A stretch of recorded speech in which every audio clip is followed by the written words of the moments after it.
Well, it's a pleasure to be here. Thank you so much for inviting me. Really, really a pleasure. And I'm really looking forward to the questions. So please ask any questions to both Nick and I. We'll do our best to answer to those questions. So let me start. I will use this presentation to introduce a little bit the context right now of AI in the new normal. I really want to focus on how we're seeing AI changing in the latest months, which have changed a lot in how enterprises are embracing AI in their organizations. But before that, I think the big question is really why should you care, right, about AI in the business? And I always like to tell this story about my father. So my father was a carpenter. And he used to move, so he moved from a very small village, a rural village, to the big city to be a carpenter. And he was there when he moved. He worked in multiple companies just as a carpenter. And then he made the big bet of creating their own small business. And he did great, and he stopped not making furniture anymore. But still, as he was leading this company, small company in Spain, I'm from Spain, he was always able to compete with the big organizations in Spain, those big multinationals selling furniture, right? And the main trick for him, the main differentiation for that is that at his heart, he was always a carpenter. So he was that passionate, and he knew the domain, and he was a subject matter expert on carpentry. And that was their differentiation. So if I think now, 20 years after that, and you look at how companies are differentiating right now, it's not only about their domain, it's also about technology. So we have seen in the last 20 years how every company has, in a sense, becoming technology companies.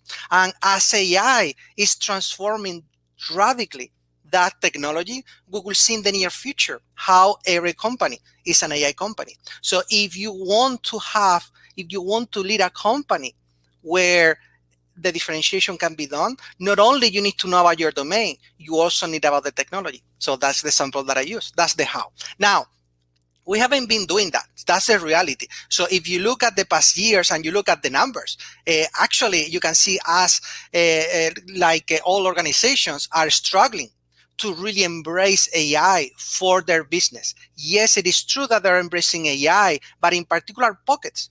So it's like the pilot purgatory. They're creating these pilots on specific problems, on specific scenarios, but it's becoming challenging to move that into the entire organization to really help them create this AI-driven organization. And if you see any number, don't feel bad if you are in that pilot purgatory, because most organizations are there. Now, what we have seen in the past 2 months is how everything has changed, right? So we have, of course, a global pandemic with a corresponding global health crisis and also an economic crisis that is about to hit us.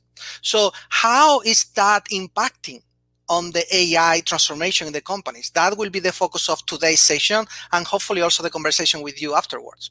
So the model that you can use, there are many models on how the pandemic will affect to the business.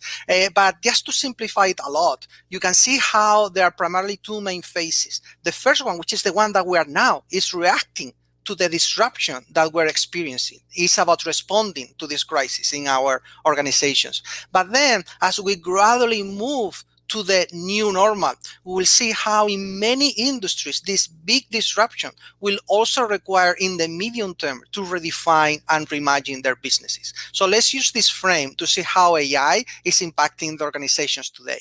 Let's start with the first one, responding to crisis. So of course, I've been talking with many organizations in the past 2 months on how they were looking at AI to help them on responding to the crisis. And they are clearly just cutting to the chase, right? So we have seen how that vision of incubation for AI is no longer the norm in organizations, and they are just focused on putting AI into action for their scenarios.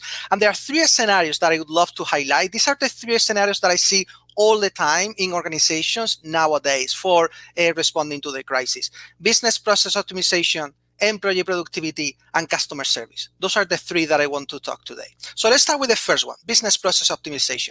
So with business process optimization, it's not only about optimizing the processes that we have now in an organization with AI. The reality is that with the disruption that we are experiencing, these processes they are required to be more flexible because the situation, the environment externally have changed dramatically. So think, for example, on a credit process, right? Underwriting credit process in a financial company. So think about how the approval process for that has changed dramatically. Think of fraud detection, for example, another one. So like those, many processes are changing. And not only that, at the same time, we want to add efficiencies and optimization to those processes so we can deal with the increased volume that we have in an organization. So a couple of examples. Let me just bring a couple of examples to make this real. So one that you can see in there is IndiaLens. So IndiaLens is an underwriting credit company. They provide a platform for more than 50 banks in India. And in their case, they use AI to really optimize their credit process. And in their case, they were able to reduce the time for that process by 50%. So think of this situation where we have an overload, of course, of credit processes in the financial institutions, how important that was. Right? On retail, we have many examples. So retail is like a perfect storm where you have an almost chaotic supply with an almost chaotic demand. Super difficult to be able to manage your supply chain processes based on that chaotic environment that we are right now, where it's very difficult to predict what is going to be the demand from your customers and how your suppliers are going to react to the situation. So what they did in this case, 12 Feet Sweden company, is using AI to be able to reduce the inventory management process from hours to minutes, so they can quickly react to any change as it's happening in real time on things like predicting the demand, but also optimizing the supply. So these were a couple of examples on business process optimization. Let me move to the second scenario, employee productivity, another perfect storm. So on one side, you have much more complex processes as an employee that you have to deal with the situation. But on the other side, you also have a reduced productivity because of many factors that are impacting on employees' productivity today. So with AI, you can focus on increasing that productivity on, I would say, two main ways. One, which is the one that we're mostly familiar with, is making sure that AI is helping you on repetitive tasks. So offloading you from repetitive tasks. And an example of that, for example, I have in the Reuters. So in the case of Reuters, they're using AI. So their journalists, when they write an article, a web article, they don't need to find the related videos to that article. An AI system is able to find videos that can fit with the topic of the article and put it automatically. That not only improve the productivity, of course, so they can focus more on the quality of the content itself, but also increase the engagement with their customers. They have more than 80% increase on video completion because of this process. The second one that I want to bring is not only the repetitive tasks, it's the ability for AI to help us on making decisions in this very difficult situation that we are currently in. So think of Team Rubicon. Team Rubicon is a company in the US which is managing the more than 100,000 volunteers in the US for the COVID-19 crisis. So think of the complexity of that on a pandemic that is dynamically changing in the territory, and how by managing, or how difficult it is to manage such a huge volunteer base so they can be deployed in the right places. So in their case, they are using AI to get the insights in real time and making the difficult decisions or deploying this volunteer force. So let me go to the third one. So the third one that we mentioned was customer service. And customer service is another perfect storm. So again, we have a situation where we have our customers needing customer service more than ever because they have very specific situations and new problems because of the current crisis. And at the same time, a reduced load or a reduced bandwidth that we have in our customer service.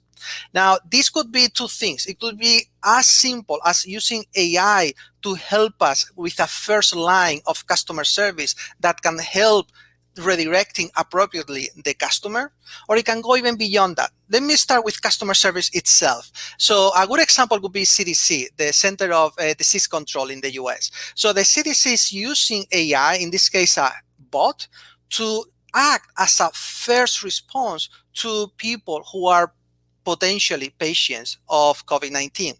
So it's a tool where they can self-assess their condition and then be redirected to the appropriate place. So that, imagine the impact of that. So you are offloading doctors and nurses who are, of course, especially critical nowadays, so they can be in that first line, be treated or be not treated, but redirected by this bot. Now, this in particular was developed with a technology called HealthBot Service in Azure. And since in the last couple of months, it has been used like for more than, I think, 1,500 organizations, like public health organizations or public governments that are using it in situations like this. And it's being reached by 30 million people worldwide. So think of the impact of that on the time for those doctors and nurses who can focus on the important cases. So this is customer service, but then going beyond that, you can think not only on that particular moment of customer service, but in general customer engagement. So to give you an example of that, Al Futtaim is the largest conglomerate of entertaining and fashion in the Middle East, and they're using AI to bring together all the signals that they have from customers, like hundreds of signals that they have from their customer interactions, to really optimize for their experience, to personalize that experience, boost their revenue, and also identify key trends in the current situation, in those always changing trends currently, so they can optimize for that experience on their customers and for those trends in their customers. So these are the three scenarios that I wanted to highlight today, but we say that we're going to focus on the two major phases of this, right? So we started with response. Let's move now into reimagining. The reality is that we will never be back in the same normal that we were before. So as we gradually move out of the pandemic crisis, we will move into a new world, into a new normal, where the economic impact of it will be the primary norm in that new world. So we do see AI helping dramatically business in that reimagination that they will need to experience as they go back to that new normal. So I want to highlight three key aspects, three key concepts that will be very impactful in how AI will be part of that new normal. So the first thing that I want to highlight, the first concept that I would love to discuss today is the concept of scaling AI. So far, we have been talking of AI applied to specific scenarios. So you have a scenario, you have a business problem, and you apply AI for that particular business problem. But in the long term, as we move into this new normal, we will see how AI will play a broader role in the organization, will be part of every single process, every single aspect of your organization. And the way that you the way that you leverage AI for one project is very different than the way that you have to use AI when you are trying to infuse it across your entire organization. And that concept is about scaling AI. And the good news is that in the past, we have gone through that process in the case of software development, and we call that process DevOps. So it was the idea of bringing together multidisciplinary agile teams so they can focus on that business outcome and then continuously iterate on that business outcome, on that business metric across the business and the technology, so you can continuously get into or connect and improve the system to connect to that business outcome. That was DevOps. The same thing is also applicable to AI, and it's called MLOps. It has some differences, but the concept is the same.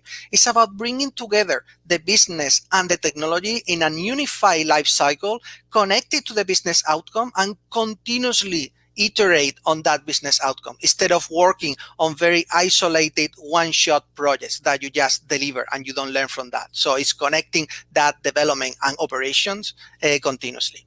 That's the first concept. The second one is going one step beyond. It's thinking not only how technology and business can partner together, but how technology can empower the business to use AI by themselves for specific business processes and concepts or challenges that they are facing. So it's a slightly different take on this, right? Is positioning the technology, positioning the technical units as a platform so the business can be empowered with that. And the example that I use for that is Excel, right? So you think of the role of Excel in your business units. So we move from a model like 20, 30 years ago, right? Where everything, every single reasoning on top of data had to be like outsourced externally, either to an external company or to your IT organization, to a place where you can empower your business units to do reasoning on top of that data by using Excel. So think of the equivalent of that for AI. How can we see AI empowering every employee in any organization? And a couple of examples in there. One that I love is Novartis. So Novartis is a pharma company, and we're working with them very closely because they want to bring AI to 50,000 employees. So they are not looking only at technical employees, but how AI can empower a researcher or a manufacturing expert to reason co-reason with AI so they can target, they can address those business challenges that they are facing. So that is a very, very interesting motion that we will also see in this new normal. And the third one that I want to highlight always is responsible AI. So as we go through this tremendous change, through this very, very high pace, fast pace of changes, we will also need to make sure that we are assessing and we are minimizing the risks that we're facing with this. So any major change will involve risk. So it is very important that we consider those risks as we go into this process, and we never go beyond what the technology is enabling you to do. So the key thing for this, and something that I always explain, is that in the past years, we have a lot of debate in the enterprise about the principles for AI. And that's perfect. You need that. So you need to identify, you need to understand the challenges of AI, things like transparency, bias, privacy, etc. And you need to define what is your position, what is the position of your enterprise against those challenges. But then you can't stop there. You have to move those principles into practices and technologies that you are infusing across your process. So if you connect back to the point before, MLOps is a perfect opportunity to make sure that as part of that continuous iteration, you have responsible AI in mind and you implement the tools in those gates in the MLOps process. So responsible AI is not an afterthought, but it's part of the process. And you consider bias and you consider transparency or privacy as core aspects of that development process. So let me also talk a little bit only so we can make this a little bit more technical today. But let me talk about some technologies that we see as big enablers in the future of those three trends that I just explained. The first one that I want to touch a little bit today is the concept of the next generation of AI. So where do we see the core of AI moving in the next months and years? If there's one thing that I would highlight in here is that concept of the multitask massive AI models that we're starting to see in the industry. So just a couple of weeks ago in our conference build, we announced a new model. It's called the Turing model that has 17 billion parameters. So think of that number, 17 billion. So just maybe 3-4 years ago, those models that were like, for example, achieving human parity on computer vision that were revolutionary at that time, those had like around 60 million parameters. Now we're going into a new order of magnitude with these models. And this doesn't mean that they are more powerful or more accurate, which they are, but that is not the important point. The important point of these models is that they are multi-purpose. So these models can learn on a domain and then can be applied to a very different domain or scenario. And that is very powerful. because it allows you, for example, companies like Microsoft can train these massive models, and then we can share internally with our teams, for example, Office or Dynamics and so on. So they focus on customizing those models for their specific scenarios. And we're doing the same for our customers. So one of the announcements a couple of weeks ago was the AI supercomputer that we're building in Microsoft, which is just in terms of power, is the 5th supercomputer in the world, and the first one which is entirely focused on AI. So with this supercomputer, we can train these massive models that then organizations can apply to their particular scenario without requiring to be an expert on the actual model itself. So huge trend that we will see growing in the following years. The second thing that I want to highlight in here is how do we train those models?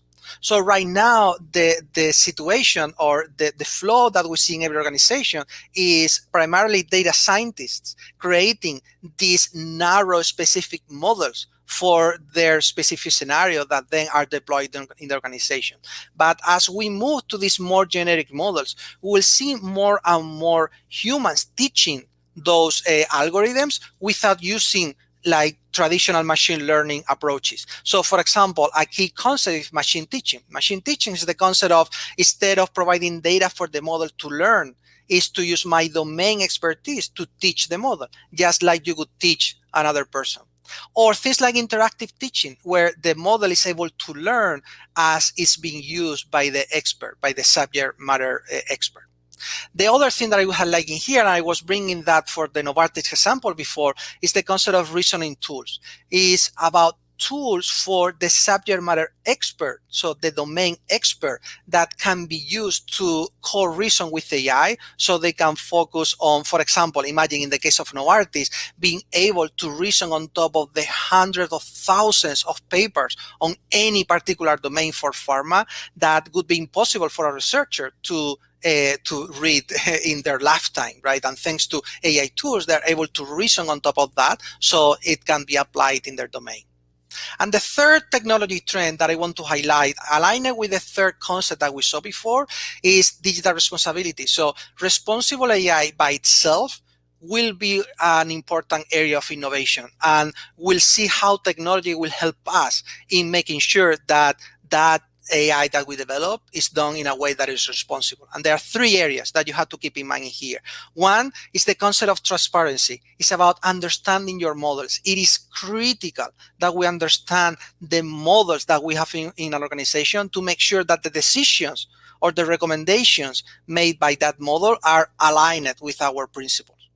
And as that, just to highlight a couple of technologies you want to look afterwards, you can search for InterpretML, which is a library that we provide to open the black box of an AI model and allows you to understand why it's making certain decisions. Or another one that you can search for is FairLearn, that allows you to identify any potential bias in your model, and not only identify that bias, but also to correct it. The second area as part of responsible AI is protecting. So is, for example, about protecting the privacy of your users. And a couple of technologies that you may want to take a look. Homomorphic encryption, which allows you to have your data encrypted when you apply AI models on top of that. Very, very interesting to keep your users' data encrypted as you apply AI on top of them. And the second one, differential privacy, that allows you to make sure that your users don't look their anonymity, even if you are using that data in a like concentrated way, right? The third one that I want to highlight is control, and is very connected to MLOps. So being able to monitor, validate, and in general govern your entire MLOps process is critical if you want to make sure that you are keeping that responsible AI in action. So I'm going to stop here for a second, just to relax a little bit, because I want you to see one of these technologies in action. So I picked the first one. So I want to show you this massive model that I was mentioning before. This is called the Turing model. I want you to see it in action in a real demo. So I'm going to share a different screen. So give me a second here. I'm going to need a quick second. Let me share my browser so you can see it. There you go. Let me refresh it. So this is a very basic UI on top of this model, right? So what I want you to see is how this model is in action. Let me enter here. Perfect. So this model, it has several capabilities. As I said before, it's a model that was created very generically, so it applies to multiple scenarios. But let me use one scenario, which is question and answer. So I can present, this was trained based on billions of documents of the web, right? So that is the training data set that it was used for this model. But I want you to see applied for a particular piece of text. So let me just take, I have here a blog post that I recently did at Build a couple of weeks ago. Let me just copy this blog post, the entire thing. There you go. And let me just paste it here. So this is the blog post. So the blog post super long, so several pages in here. You can see as I'm scrolling on it, and I can ask any question. So let's ask, for example, what is the goal of this project? I have it in here. So what is the goal of this project? If you look at this blog post before I click, we don't say goal, we don't say project. I don't mention any of those words, right? So let's click on generate to see if it's able to reply to that question. The question is really, it's kind of summarizing this whole thing, right? So you read through the answer is the goal of this project is to create a new way for presenters to easily record themselves from their home and appear on a virtual stage. So it's being able to read the entire blog post, connect the dots, and explain it in their own words. So very, very powerful model that is way beyond searching in the content, right? So you can see, let me show another example. So I start the blog post by telling a story about the game Age of Empires. So let me ask, what do David and his son do? Let's say together. Let's say this works.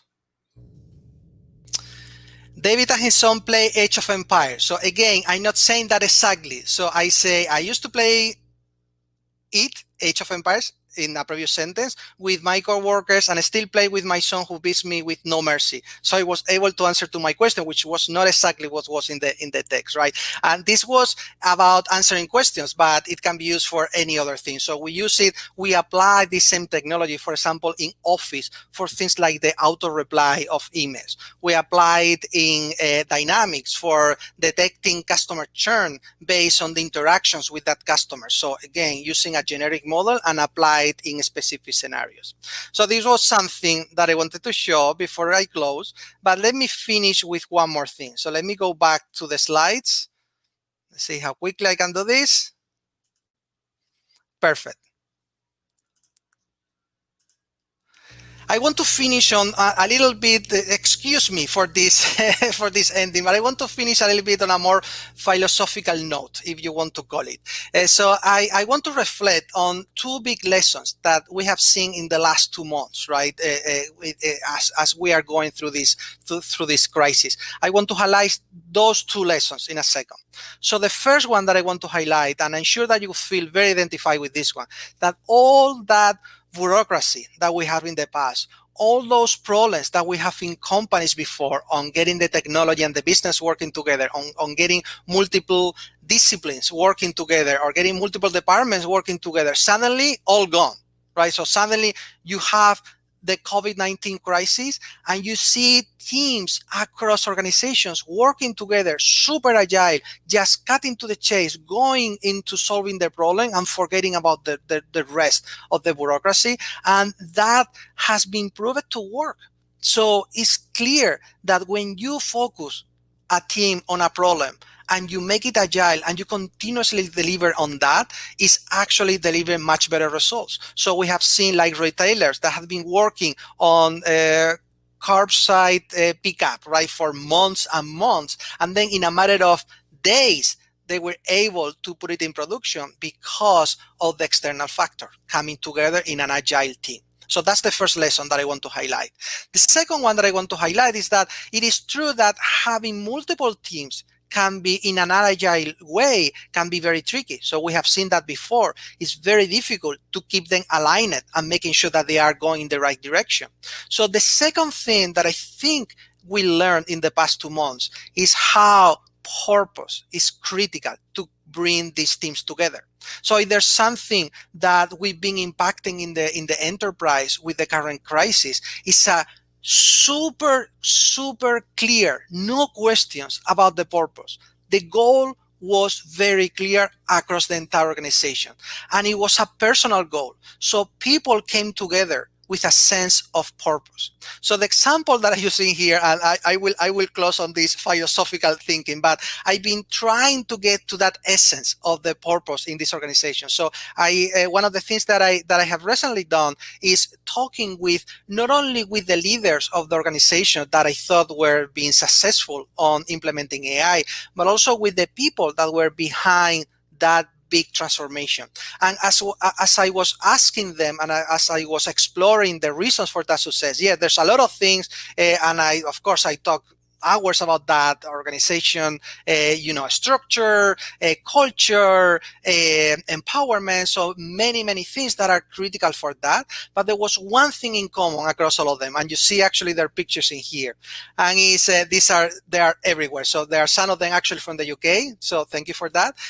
But one thing that I learned from these people as they were driving that transformation on AI in their organizations is they all had a personal purpose. So they could all explain to you why they were doing that, why personally they thought that that was the right thing to do. And it was not because they were paid for. It was not because their boss telling them to do that. It was always a personal reason for that. And I found the equivalent. I don't know if you know this book, but I will recommend you this book if you haven't read it, The Alchemist, Paulo Coelho.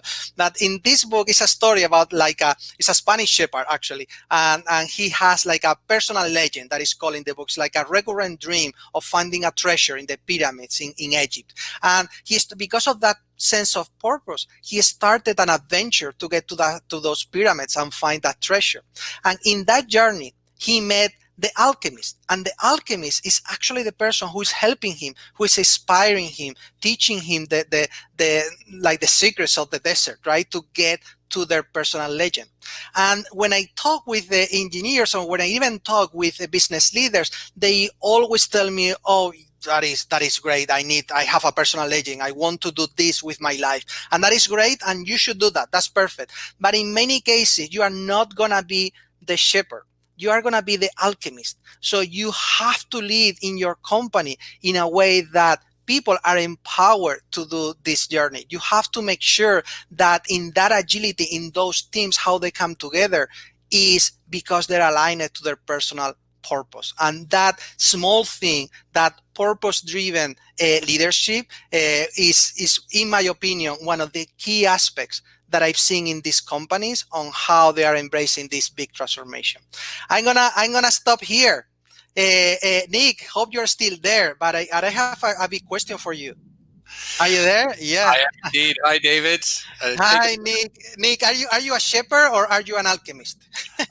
Good question. Good question. I believe I'm a bit of a shepherd, if I'm honest. I don't know why. That's the first thing that came to my mind. That's always the way to answer a question like that. Well done. What a presentation. Hugely rich in insight.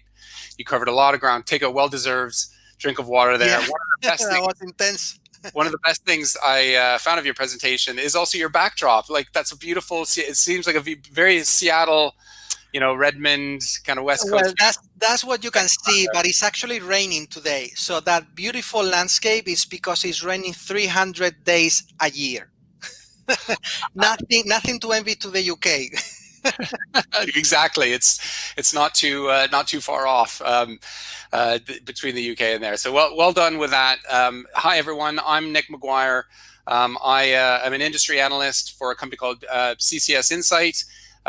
We work with a large number of companies on implementing AI, and we track the market around AI. I publish a lot of information, so please do look me up on social channels like Twitter, where we share insights on the market and what other companies are doing. Fascinating to hear David's perspective from Microsoft and what Microsoft are seeing in the marketplace.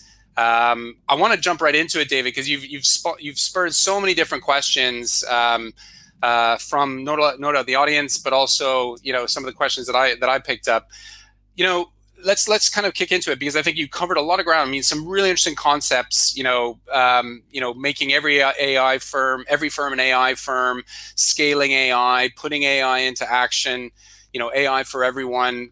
Really important topics. I think also what's important is what you touched on at the end about purpose, and it brings up the importance of culture. And I wanted to understand, because you touched a little bit on this in the end, from what we see when we talk to companies around AI, there's invariably a conversation, particularly as you think about scaling it across the organization, around culture.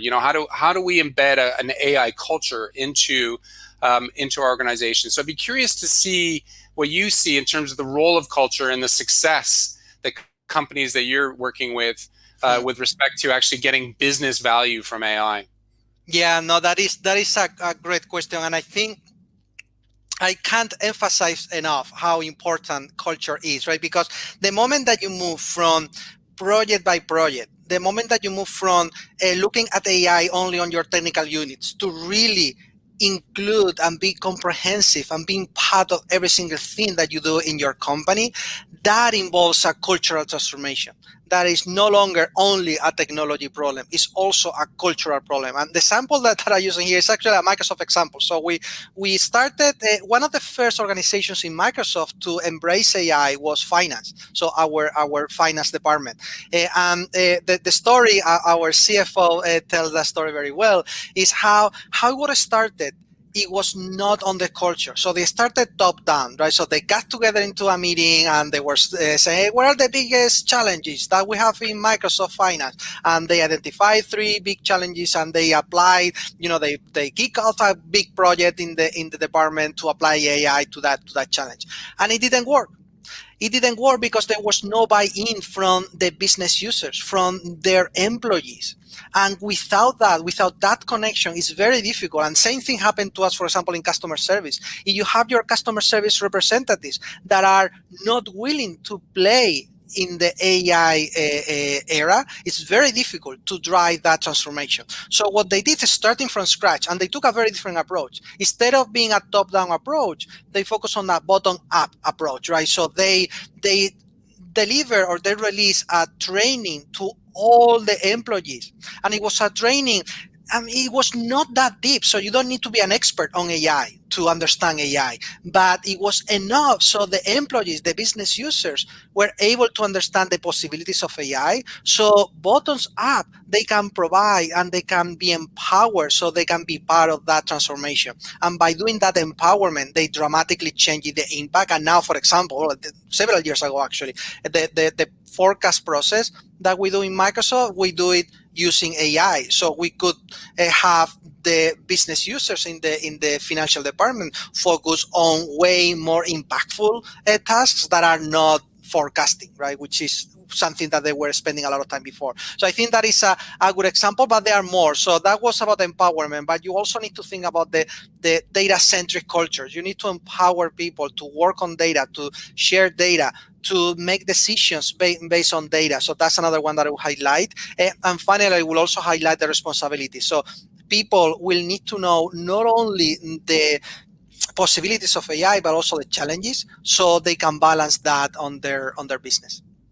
Yeah, I mean, some fascinating points there that I would echo that we've seen.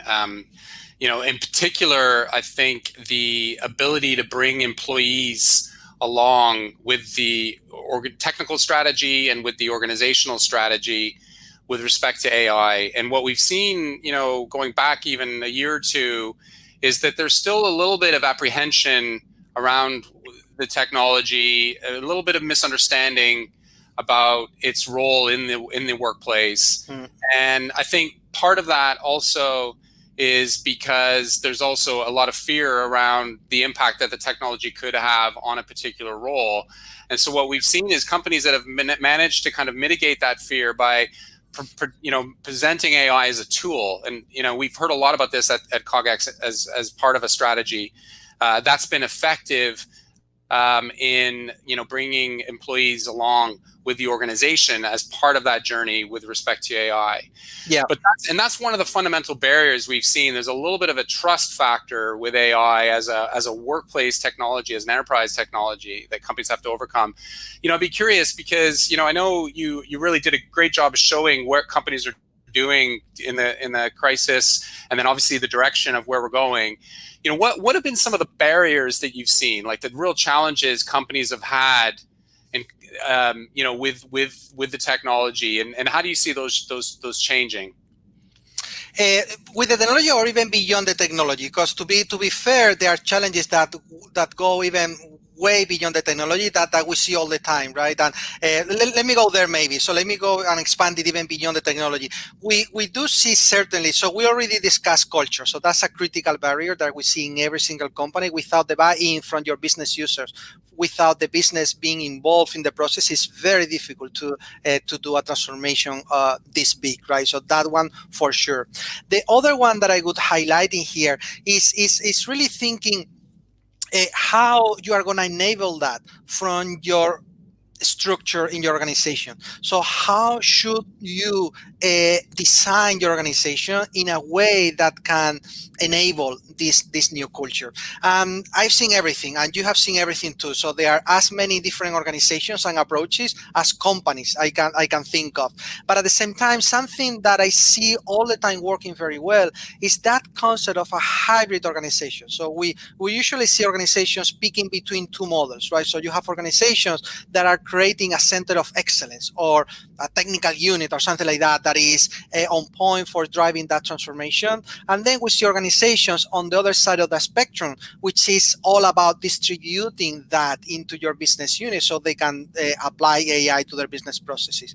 None of the extremes, we have seen them working. So that going with one of those streams, usually that will be a barrier for the adoption of AI in your company. So we believe more on a hybrid model, and we actually use that model in Microsoft too, where you do have a center of excellence, and you can call it whatever, right? But you do have something central that is going to be focused, and there's a concept that we talk a lot, and it's that concept of being focused on the platform. So your role as a center of excellence is not develop those projects, because you are not going to be able to scale to the entire business if you do that, but providing a platform for the business users, for the business units to be part of that.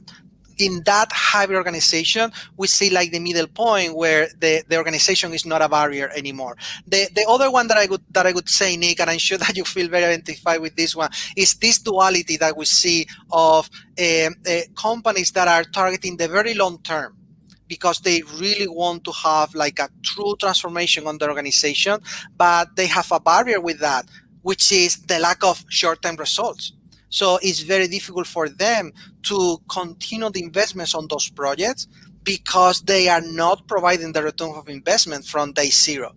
And then you have the other extreme, which is, no, I'm going to focus on a few scenarios. And you have also frustration in there because you never get to a place where it's really transforming your business. So again, the way that I see many companies addressing that barrier is to go in the middle. It's making sure that you have a long-term vision, but at the same time that you are implementing that vision in smaller steps that are giving you business outcomes as you look for that broader vision. These were just two, but they are, you know them very well. There are many, many others that we can speak. Well, I think it's also worth, because we've got about 2 minutes left, highlighting that and showing the world your book, David. You're too modest to. Oh, thank you! Wow, commercial break. The AI organization. Which is obviously pulling together a lot of these topics as well that we've been covering. In there, we talk about the technology as well. And I'm just curious, kind of to wrap, the session before we move into the Q&A style, is what do you see as kind of the biggest technology changes that you're going to see down the road that you're the most excited by?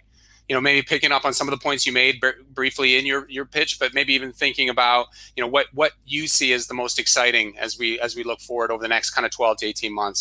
Yeah, I think definitely. So any of the three that I mentioned before, if you fast forward 5 years, we're going to see like dramatically changes in each of those three, right? So when I think of, for example, the growth that we're seeing on the size of the models, that has huge implications. So the moment we're seeing basically like a 10x increase on the models, right, yearly. That's crazy if you think about it. So it's difficult to understand even the capabilities that we were able to achieve with those models. So that's a huge trend that, in combination, of course, with the AI supercomputers that will be needed for training those big models, will have implications not only on the capabilities of the model, but connecting to the second trend on the way that companies are using those models. So the current way of implementing AI in an organization, which is very like customized, is all from scratch for a particular scenario, that doesn't scale to the needs that we're going to see in the enterprise. So moving to a model where you can leverage these massive models and you can apply those models by custom training with transfer learning those models for your specific scenarios, that's a huge trend. And we'll see how the interaction between the human and the machine for that training. So we talk a lot about human-machine interaction for the inference part of it, but not for the training. We'll see a lot happening in that area that will allow the business to really train those models on their terms, not on the machine's terms of give me a lot of data and structure the model in a way and design the model and all of that, but more on how you would teach somebody on your business itself. So those are super interesting areas that we will see, combined with all the trends on computing and everything that is underlying those technologies, that will definitely define the future of AI. Well, with that, David, I want to thank you very much. We're at time. Take a breather. Excellent job. Really insightful stuff. And I want to thank everyone for paying attention to this session. Yeah, thank you, everybody. And thank you, Nick, for being with me all this time. And this conversation at the end, that was great. Thank you. Want access to more CogX videos? Subscribe now for free at cogx.co.